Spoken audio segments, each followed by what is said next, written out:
I predicted the Denver Broncos would go 9-8 last year in 2021. I called the roster really good, and I said they would be held back by their quarterback, Teddy Bridgewater. I was highly critical of the Denver Broncos for not drafting quarterback Justin Fields in the NFL draft. They passed on him. And I was like, I don't know that I would have done that. You don't have a quarterback long term. Now, the Broncos head coach, Vic Fangio, appeared to only want to coach the defense. It's like he didn't realize, hey, you're not just a defensive coordinator. You're the head coach. You kind of have to oversee everything and not just the defense. He totally neglected the offense and did the team a massive disservice. They had a ton of good offensive players, but with Teddy Bridgewater at quarterback, their offense was very, very limited. Sure, Denver had a top 10 defense. They were the 8th ranked defense in the NFL. I'm sure that Vic Fangio wears that like a badge of honor. He can always tell himself, well, we had a good defense. Congrats, I guess, but the reality is you went 7-10. You were dead last in your division. Vic Fangio, the head coach, did get fired, and he gave some arrogant quotes when he got fired that made him really seem only interested in, I feel like all year, he was just interested in maintaining his reputation. He's like, I know I can't resign. That'll give me a bad look and probably stain me as head coach. I don't know. I feel horrible about what happened last year in Denver. And Vic Fangio walked away coming across as very unlikable and just completely committed to self-preservation. He was a head coach, I guess, but all season, again, he really seemed to only want to coach defense. And he's a good defensive coordinator. He is a terrible, terrible head coach. And you just can't ignore one side of the football. And by the way, they drafted, stud corner Patrick Surtain, number 9 overall. As a rookie, he had 4 interceptions and 14 passes defended. That's great. Like, having a good stud corner is awesome. And if you get a guy like Aaron Rodgers, he's going to be a valuable piece to help you win next year. Here's the thing. If you don't get Aaron Rodgers, you're screwed because sorry, but having a really good young corner just is not comparable to having a good young quarterback. And is Justin Fields good? I don't know. I think so, but we'll find out. But certainly he's a better option than any of the other prospects that Denver has at quarterback, other than potentially Aaron Rodgers, which that trade may or may not happen. So now, the Denver Broncos did hire Packers offensive coordinator Nathaniel Hackett to be their new head coach. And they are actively doing everything they possibly can to trade for quarterback Aaron Rodgers. And that leads me to 2 questions on Patreon. Go to patreon.com/Zach Schaumler if you want to write in to the show. Let's talk about the Denver Broncos quarterback situation. Braden wrote in, he said this: looking back on Denver's season, do you think it was a mistake for Fangio to start Teddy Bridgewater over Drew Lock? Personally, I always believed that despite Teddy being Teddy, banking your job and the team's success on a journeyman quarterback and not opting to keep evaluating your young quarterback reeked of something I like to call trying not to get fired-itis. That's a great new made-up word. Also, if Denver doesn't get Aaron Rodgers or an elite quarterback talent this offseason, would you rather they draft a quarterback in round 1 of the draft or try and see if you can salvage Drew Lock like the Giants are trying to salvage Daniel Jones with Brian Daboll? It's interesting to compare Daniel Jones to Drew Lock. I think Daniel Jones has more physical gifts than Drew Lock. Drew Lock has a big arm. He's done some boneheaded stuff off the field and broke COVID protocols and not been able to play, and I think really embarrassed himself a couple times. Daniel Jones maybe has embarrassed himself on the field, maybe with fumbling and falling down or something, but I see a world where Brian Daboll can get the most out of Daniel Jones. I'm not real confident that Nathaniel Hackett is the guy to get the most out of Drew Lock. Can anyone get the most out of Drew Lock? I don't know.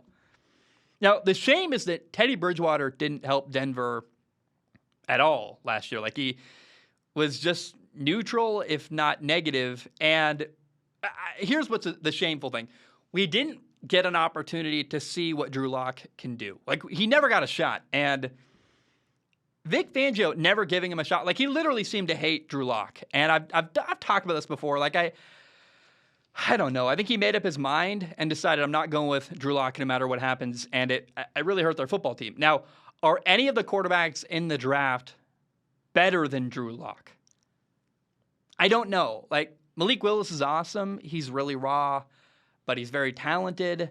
At this point, in my opinion, Denver is ready to win next year, which means they need a good quarterback next year. And I don't know how they're going to do that unless they bring in Aaron Rodgers, because all the other options they have at quarterback, whether it's a rookie or Drew Lock or a guy like Teddy Bridgewater, some kind of journeyman, and they've tried everything. They've tried Joe Flacco, Case Keenum, Teddy Bridgewater. They've tried the journeyman quarterback thing before. It's not working. It's a good roster that needs an elite quarterback, and they need it as soon as possible to not waste the good roster they have.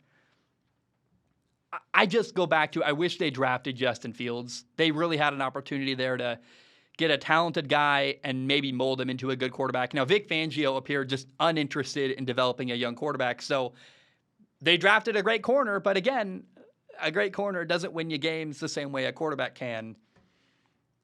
Denver needed a quarterback, and they had a shot last year. They didn't draft him, and now their only option basically is to trade for Aaron Rodgers. Now, Nathan wrote in, he said this: I know you talked about the idea of Aaron Rodgers going to the Denver Broncos recently, and I feel like him going to the Broncos is exactly the problem they've had with Peyton, because they might have 1 or 2 good years with Aaron Rodgers. After he's gone, they're going to be in the same predicament they are in right now. I think the best long-term outcome for the Broncos is to draft a quarterback and let Nathaniel Hackett build him up to become a long-term solution. I know they are a Super Bowl team right now, but why aren't they ever thinking about their future?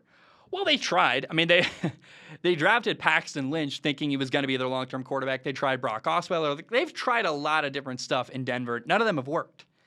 And I will say this.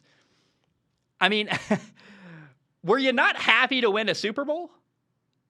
You sound, no offense, Nathan, you sound a little bit ungrateful, because I think most fans would trade their future for a Super Bowl. I mean, talk to Detroit, talk to Cleveland, talk to the Jets, talk to anybody. Philadelphia, I felt like, did that. Philadelphia said, we're going to go all in this year. We don't care if it hurts our future. We want a Super Bowl. They won one. Philadelphia isn't happy they're not a great football team anymore, but they won a Super Bowl. That's a memory they're going to have forever. And a lot of teams would love to win a Super Bowl and don't really care if it hurts their future. Plus, also, would you rather be average with a good quarterback or a solid quarterback for years? I mean, you could be the Dallas Cowboys, where you've got a solid quarterback, Dak Prescott, but you're never going to win a Super Bowl. You're overpaying him a little bit. I worry Arizona is going to be a team like that too with Kyler Murray. Do you want to be always solid with, well, we got our quarterback, but we're never going to win a Super Bowl? I don't know you want that. Maybe you do, but I think the tantalizing idea of, for a 2-year period, this could work. I don't know if they're going to win a Super Bowl with Aaron Rodgers, but I really believe they could. How valuable to you is that belief for 2 years that you're like, we got a real shot? Like, I would want that if I was a fan of the Denver Broncos, and I would rather be great for a year or two and make a run for it than be like solid and average for 10 years without a Super Bowl in any of those 10 years. Does that make sense? The trade-off is worth it to me. I don't know if I shaped how you feel about that, Nathan, but look, you got Peyton Manning, you won a Super Bowl. It worked for you. I'm sorry it's been a rough couple of years since then, but with perspective, remember, almost every team in the NFL would trade places with you. They would be happy to say, we won a Super Bowl. It was a great year. It's a fond memory I will always remember. And I'm sorry if you don't like that trading, getting Peyton Manning kind of hurt your future, but was it not worth it? Because it sounds worth it to me.